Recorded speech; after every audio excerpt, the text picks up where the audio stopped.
বিসমিল্লাহির রহমানির রহিম। সম্মানিত বোয়ালদা ইউনিয়নবাসী, আসসালামু আলাইকুম। আসন্ন স্থানীয় নির্বাচনে হাকিমপুর উপজেলার ২ নং বোয়ালদার ইউনিয়নে যে নির্বাচন অনুষ্ঠিত হবে, সেই নির্বাচনে আমি একজন চেয়ারম্যান পদপ্রার্থী।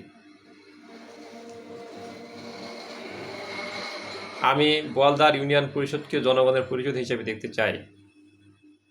জনগণের অধিকার নিশ্চিত করতে চাই, জনগণের সেবা নিশ্চিত করতে চাই।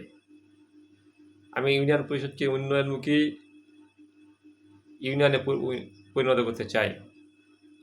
আমি আমার নির্বাচনী ইশতেহার অবশ্যই আপনাদের সামনে পেশ করব। আমি আপনাদের নিকট দোয়া, ভোট এবং সহযোগিতা কামনা করছি।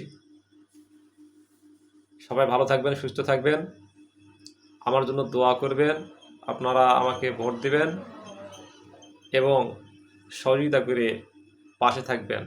আমি আছি, আপনাদের পাশে থাকব ইনশাআল্লাহ।